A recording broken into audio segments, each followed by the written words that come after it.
हमारी रामचरितमानस, हमारे सदग्रंथ यह कहते हैं कि हमें भी कभी भी अपने चरित्र से गिरना नहीं चाहिए। हमारा सबसे बड़ा आभूषण चरित्र है। सबसे बड़ा आभूषण क्या है? इसलिए अपना चरित्र बचा के रखिएगा।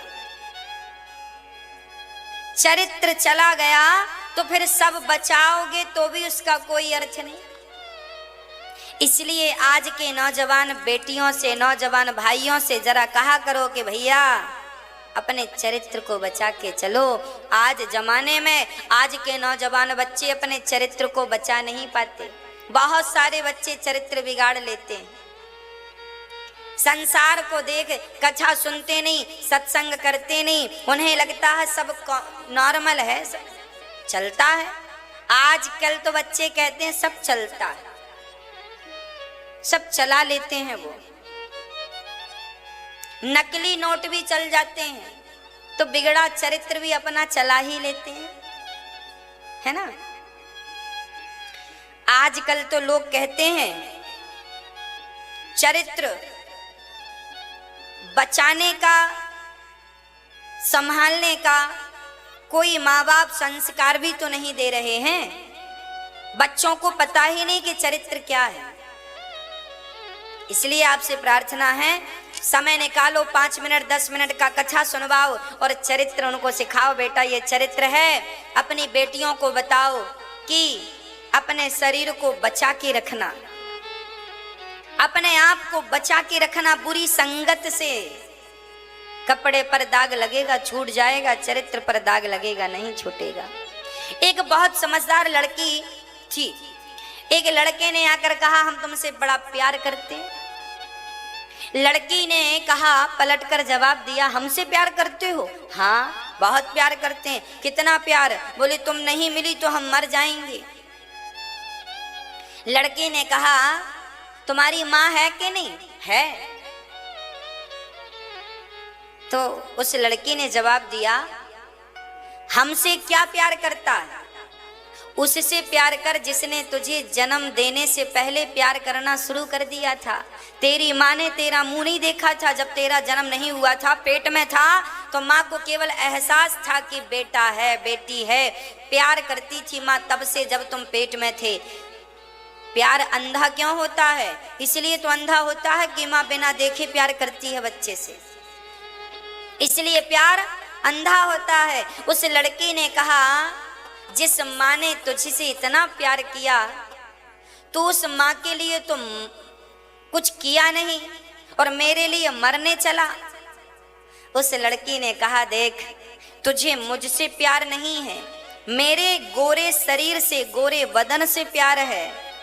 और ये प्यार केवल अपनी वासनाओं की तृप्ति के लिए तू कर रहा है। और आज सच कहता हूँ मेरी माँ, 99% जो आजकल प्यार है वो प्यार किसी से कोई प्यार नहीं है, केवल शरीर की भूख है।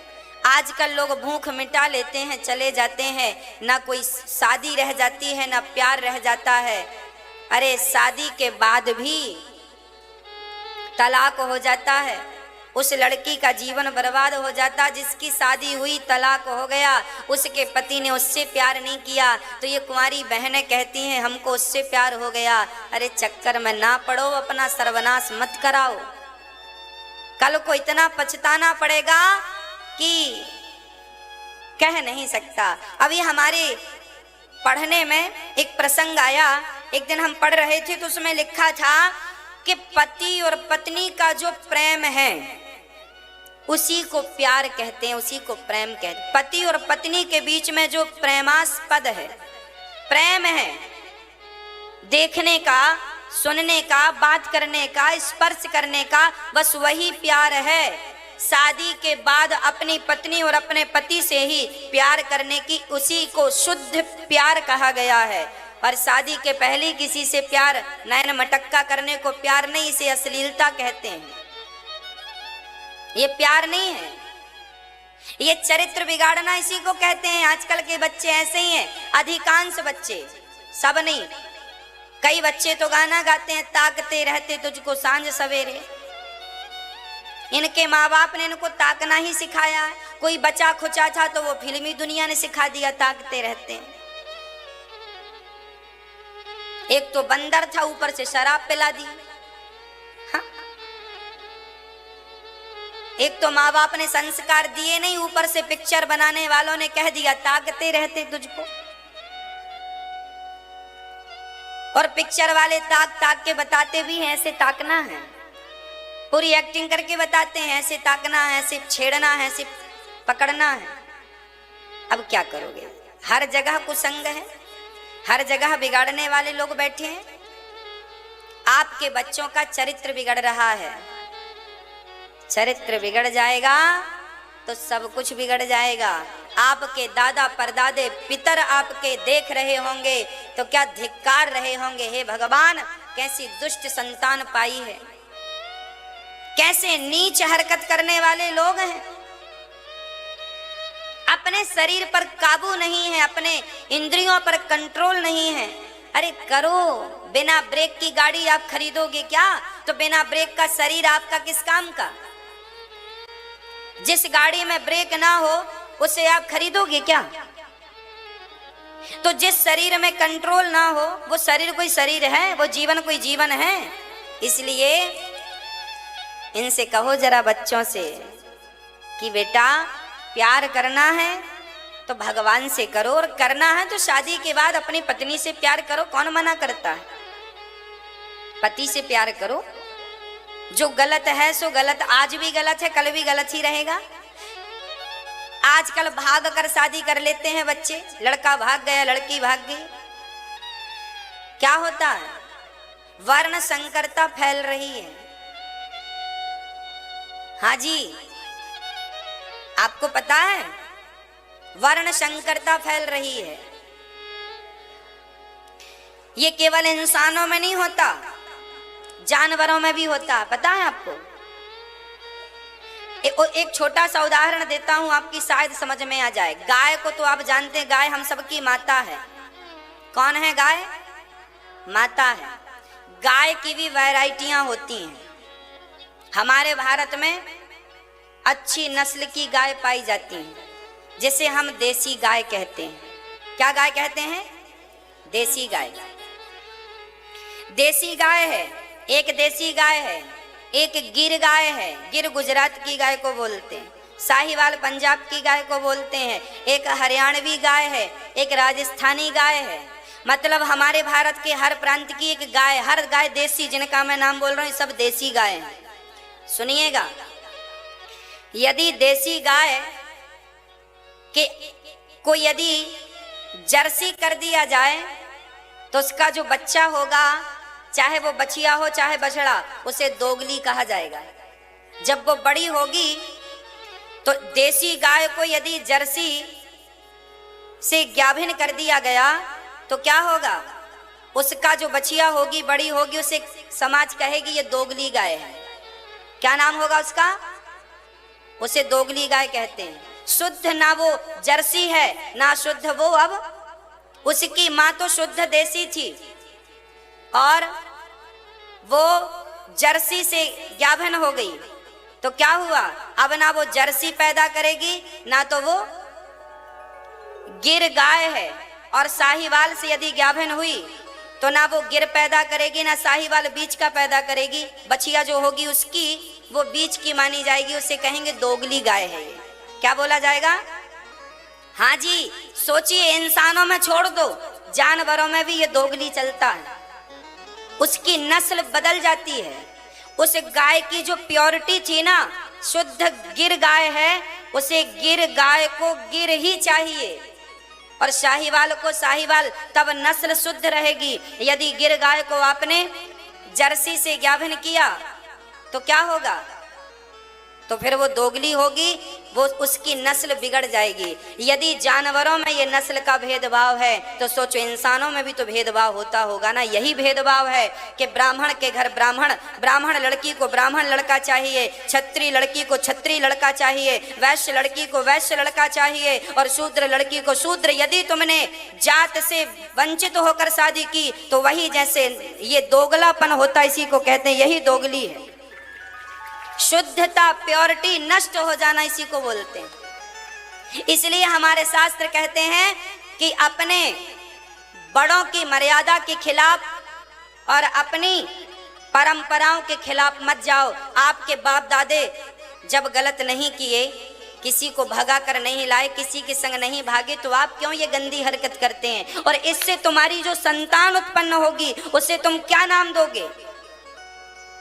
क्या नाम दोगे? क्या कहोगे? माँ क्षत्रिय है और लड़का पिता ब्राह्मण है, या माँ ब्राह्मण है पिता क्षत्रिय है, तो क्या संतान को कहोगे? तुम्हारा बेटा होगा तो क्या नाम रखाओगे उसका? पंडित जी कहोगे कि साहब, सिंह साहब कहोगे, ठाकुर साहब कहोगे, क्या कहोगे? यही बिगड़ना है, प्योरिटी बिगड़ गई। अब वो तुम्हारा वंश जब तक चलेगा तब तक वो वंश समाज के लिए नुकसानदायक होगा। यही नुकसान है समाज का, शुद्धता खत्म हो जाती है ना। इसलिए हमारे बड़े बुजुर्ग मना करते हैं, जो जहां है जैसा है, ब्राह्मण है तो लड़की तो ब्राह्मण ही चाहिए, लड़का क्षत्रिय है तो क्षत्रिय ही माहौल चाहिए।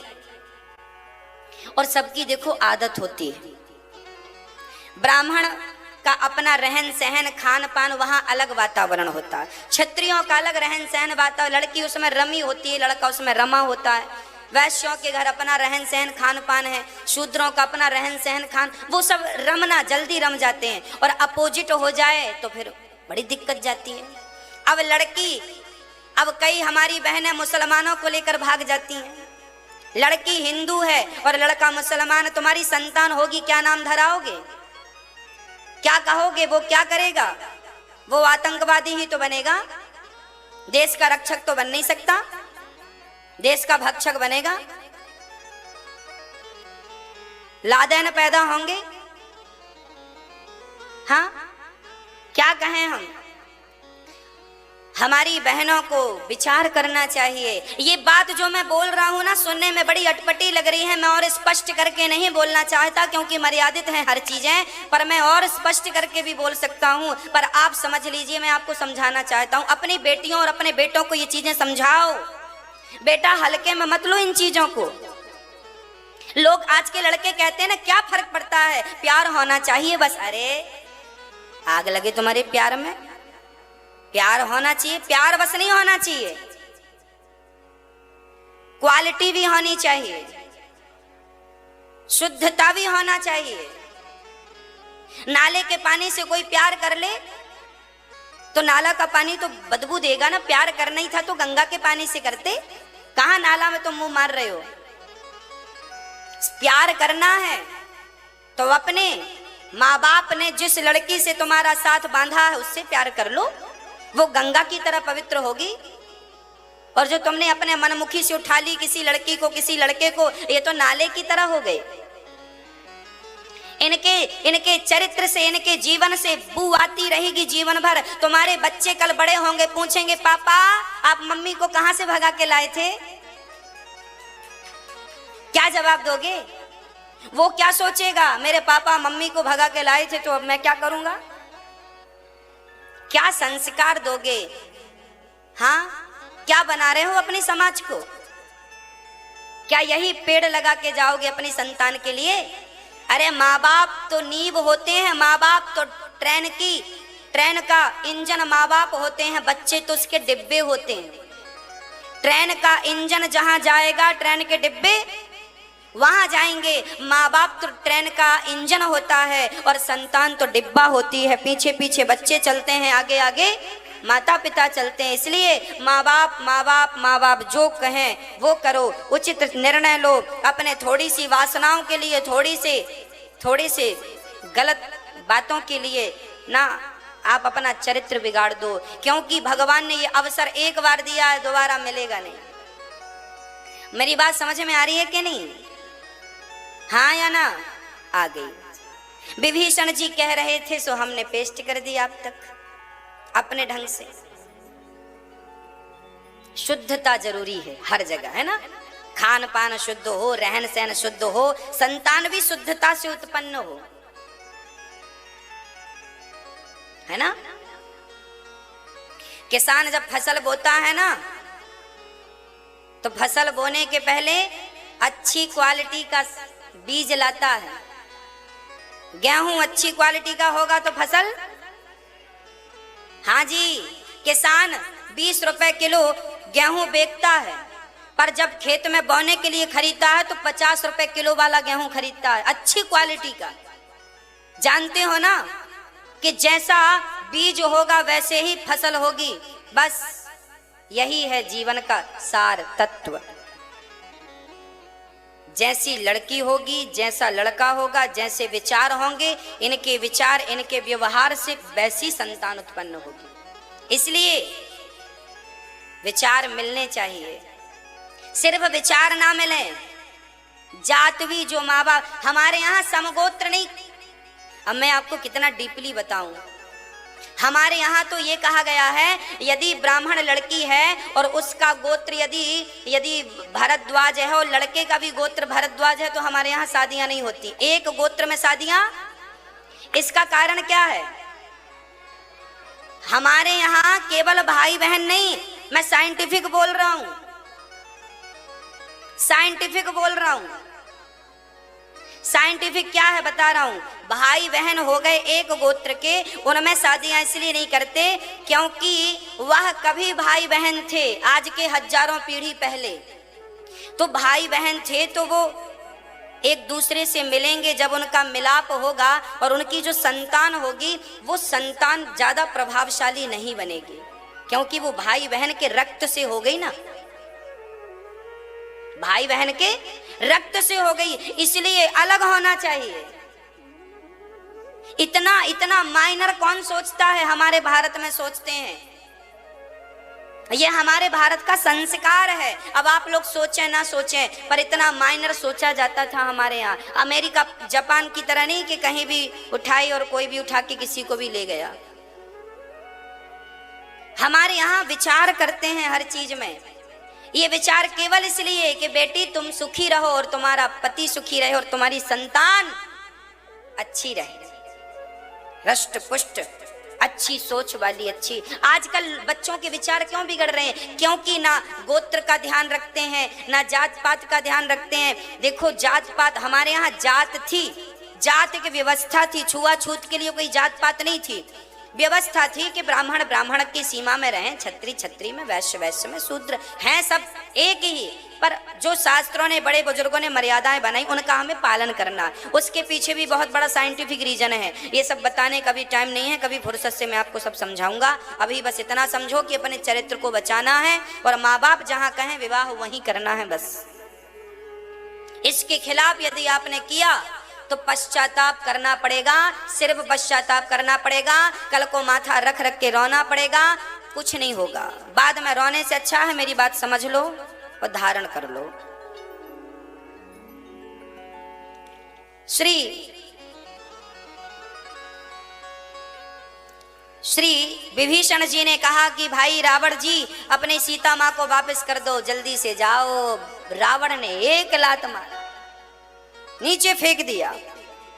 याद रखना, अच्छी बात कही रावण ने तो उसे भी लात मार दिया।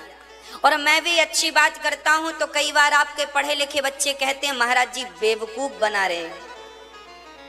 जैसे विभीषण को लात मारा था रावण ने, ऐसे हमें भी लात मारने का प्रयास किया जाता है। जब हम कोई अच्छी बात करते हैं, आपके हित की बात करते हैं, तो बात ना मानना, बात को इग्नोर कर देना लात मारने जैसा ही तो है। उस बात को आपने इग्नोर कर दिया, मतलब उस बात को आपने, आजकल के बच्चे मेरी इन बातों को इग्नोर कर देते हैं, मतलब इन बातों को लात मार देते हैं। रावण ने विभीषण को लात मारा, और जब आप अच्छी बातों को लात मारेंगे तो परिणाम वही होगा जो रावण का हुआ। रावण जबहि विभीषण त्यागा, भयउ विभव बिनु तबहि अभागा। अस कही चला विभीषण जबहि, आयु हीन भये सब तबहि। साधु अवज्ञा तुरत भवानी, कर कल्याण अखिल के हानि। विभीषण जी रावण का साथ छोड़ के अब राम की तरफ चल रहे हैं। वाह, जिन पायन के पादुकन्हि भरत रहे मन लाई, ते पदवाज बिलो की हूँ इन नयनन अब जाए। जिन राम के चरणों को कभी भरत जी ने अपने हृदय से लगाया, आज उन चरणों का दर्शन विभीषण जी रोते हुए कह रहे हैं मैं आज करूंगा। और विभीषण जी चल पड़े। तब सुग्रीव को खबर मिली कि रावण का भाई आया है। विभीषण जी ने कहा राम जी इससे मिलना मत, भेद हमार लेन सठ आवा, भेद हमार लेन सठ आवा कह दिया। राम जी ने विभीषण जी ये बताओ क्या तुम में और हम में कोई भेद है ना? क्या हम में और हनुमान जी में कोई भेद है ना? राम जी ने कहा जब भेद है ही नहीं तो भेद लेगा क्या, आने दो। देखो राम जी इतने दयालु हैं कि दुश्मन के भाई को भी गले लगाने को तैयार हैं, दुश्मन के भाई को भी गले लगाने खड़े हैं राम जी। विभीषण जी आए और राम जी के चरणों में लेट गए। राम जी ने उठाकर अपने हृदय से लगा लिया। हाँ, कहा प्रभु मैं पापी हूं। तब राम जी ने कहा शरणागत कहूं जे तजहि हितवन हित अनुमान, ते नर पावर पापमय ते नहीं बिलोकत हान। यहाँ पर एक चौपाई बढ़िया है। हनुमान राम जी कह रहे हैं सन्मुख होहि जीव मोहि जबहि, जन्म कोटि अघ नासहि तबहि।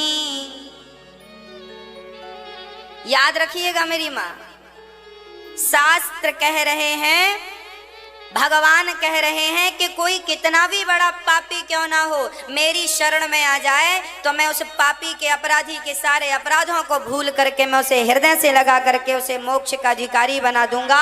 सर्वधर्मान परित्यज्य मामेकं शरणं व्रज, अहं त्वा सर्व पापेभ्यो मोक्षयिष्यामि मा शुचः। गले लगाकर आगे चले।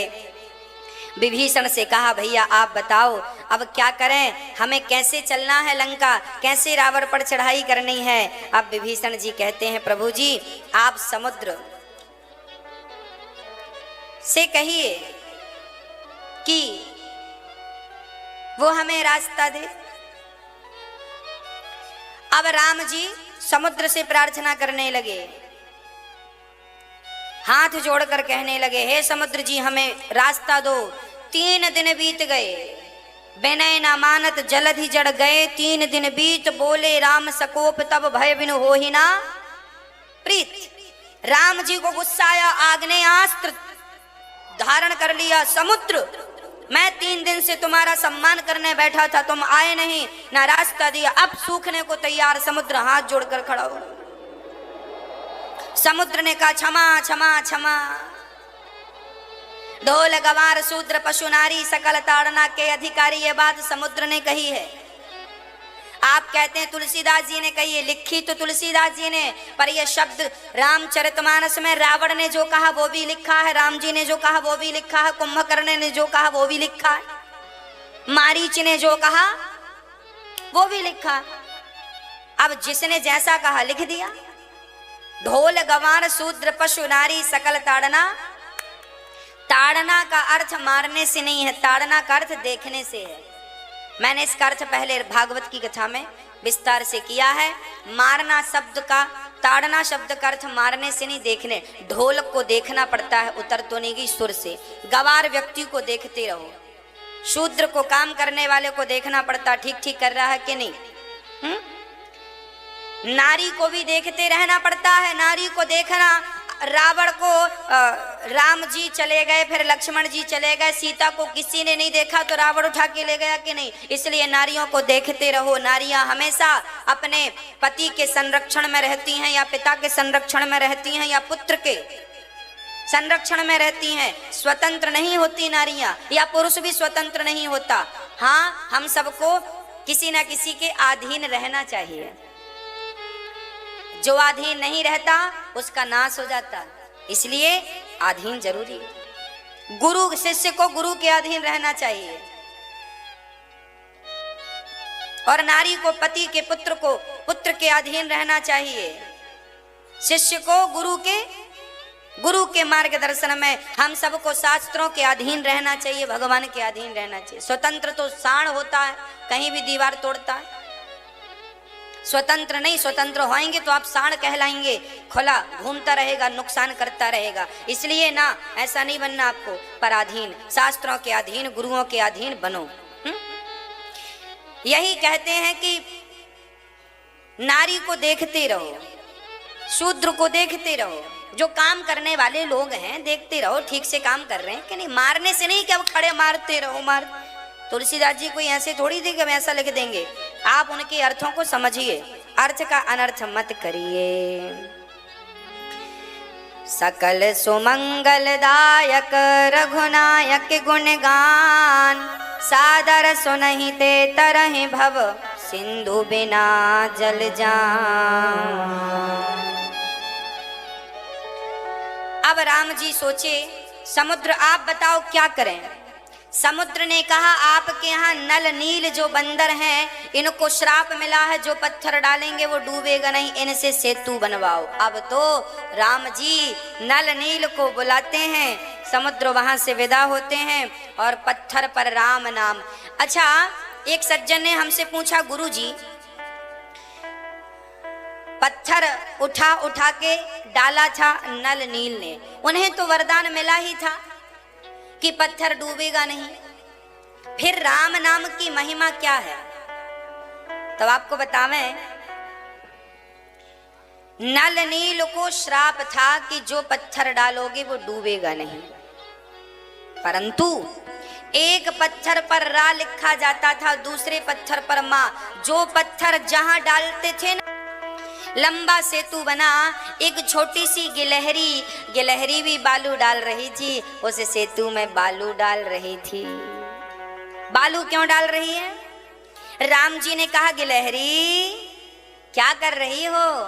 गिलहरी ने कहा, सरकार मैं इतनी बड़ी तो नहीं हूं कि पत्थर उठा उठा कर डालूं, इसलिए मैं छोटे से शरीर से बालू के कुछ कण उठाकर डाल रही हूँ, ताकि आप चलें तो ये पत्थर नुकीले हैं, आपको कहीं चुभ ना जाए, इसलिए मैं बालू डाल रही हूँ ताकि आपके पाँव में कोई तकलीफ ना हो। राम जी ने उसे पकड़कर हाथ फेरा। आज भी गिलहरी के शरीर में जो 3 सफेद धारियां हैं, कहा जाता है वो राम जी की उंगलियों के निशान हैं, है ना। गिलहरी की धारियां होती है ना 3 सफेद कलर की, वो राम की उंगलियों के निशान है। जब भी गिलहरी को देखो तो राम की याद कर लेना चाहिए। ये वही गिलहरी है जिसे कभी राम ने अपने हाथ पर बिठाकर दूसरे हाथ को उसके ऊपर फेरा था। अरे तुम गिलहरी हो तो क्या हुआ, पर राम की सेवा करने का भाव तो रखती हो। बस मेरी माँ, फर्क ये नहीं पड़ता कि आप कितने छोटे और कितने बड़े हैं, आप कितने भाव से सेवा कर रहे हैं, इससे फर्क पड़ता है। इसलिए कहा करता हूं, सेवा सबसे बड़ा धर्म है। हम गिलहरी बनकर ही सेवा करें, हम ना बने बड़े। आज तक गिलहरी को जब भी राम कथा सुनाते हैं कोई भी, तो आज तक जब जब कथा सुनाई गई इस गिलहरी का जिक्र जरूर किया गया। क्यों किया गया? क्योंकि उस राम सेतु में इसका भी छोटा सा योगदान था। बस मेरी माँ गौरी गोपाल वृद्धाश्रम में माँ रहती हैं। इस आश्रम के निर्माण में जिन जिन ने अपना योगदान दिया, जब तक यहाँ माँ की सेवा होती रहेगी, जब तक माँ यहाँ प्रसन्न रहेंगी, तब तक आपके भी इस योगदान को याद किया जाएगा कि आपका इतना योगदान इन माँओं की सेवा में लगा। आज यहाँ जितनी माँ रहती हैं और यहाँ वृद्ध माँओं की जितनी सेवा यहाँ ये दास करता है, वो सब आपके दान के, आपके द्वारा आप भी अपना योगदान पहुंचाते हैं। जैसे बंदर भालुओं ने राम को योगदान दिया, गिलहरी ने योगदान दिया। कल हमारे गुरुजी कथा सुना रहे थे कल हमारे गुरुदेव ने कहा कि बेटा श्री हमारे जो संत ऋषि हुए हैं ना, श्री वल्लभाचार्य जी, वल्लभाचार्य जी जो थे, इनके एक शिष्य हुए हैं बड़े अवधूत, ऐसे बिना कपड़ों के रहा करते थे और बड़े उच्च कोटि के भगत थे। तो उन्होंने वल्लभाचार्य जी ने अपने मंदिर के पुजारियों से कहा कि यदि ये कभी भी आ जाए और किसी भी वक्त भोजन मांगे तो इसे भोजन जरूर देना। आपको पता होना चाहिए वल्लभाचार्य जी के जो ठाकुर जी थे, मंदिर में भगवान थे, वो साक्षात प्रकट होकर रोटियां खाते थे, भोग लगाते थे। ऐसे वल्लभाचार्य जी उच्च कोटि संत थे। इनकी साधना इतनी थी कि भगवान आते थे, इनके हाथ से खाते थे। एक दिन वल्लभाचार्य जी ने पुजारियों से कहा कि सुनो, ये आ जाए तो कभी भी इसको भोग दे देना, भोजन दे देना। एक दिन क्या हुआ, भगवान की थाल सज रही थी भोग की, तभी वो अवधूत बाबा जी संत जी आ गए। तो पुजारियों को याद आ गया कि ये तो गुरुजी ने कहा था कि इसको खिला देना। अब गुरुजी थे नहीं, तो पुजारियों ने वो सारी थाल जो भगवान के लिए थी खोल के रख दी। अवधूत साधु ने खूब छक के खाया, सब बढ़िया खाया, खूब पेट भर के खाया, सब मजे से खाया। पुजारियों ने फिर दूसरी रसोई बनाई, थाल सजाई और तुलसी पत्ते डाले और भगवान के सामने गए। तो आज भगवान प्रकट ही नहीं भाई, रोज खाने आते थे, भगवान आज नहीं आए। वल्लभाचार्य जी के पास सूचना गई कि प्रभु आज तो आए नहीं भगवान जी। तब वल्लभाचार्य जी दौड़े दौड़े गए, हे प्रभु जी क्या अपराध हो गया, हे प्रभु जी क्या अपराध हो गया, आज आप क्यों नहीं आ रहे हैं। तब भगवान आकर बोले, वल्लभाचार्य जी क्या बताऊं, आज पुजारियों ने हमें इतना खिला दिया, इतना खिला दिया कि आज पेट में बिल्कुल जगह नहीं है, इतना खिला दिया। भगवान वल्लभाचार्य जी बोले, पुजारियों तुमने खिला दिया ना प्रभु, हम तो।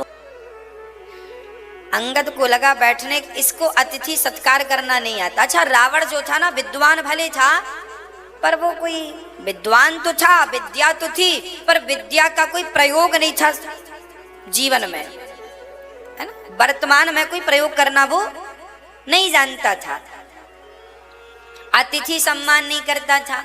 तब अंगद जी पूंछ की लंबी सी आसन बनाए और अंगद जी अपनी पूंछ की सिंहासन पर रावण से ऊपर बैठे। रावण यूं देखता, रावण कहा बंदर कौन है।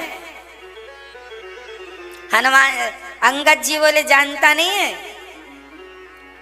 हम राम जी की दास हैं, सेवक हैं। अच्छा, तेरे बाप का नाम क्या है, भूल गए, जिसकी कांख में 6 महीने दबे रहे उसी के बेटे हैं हम।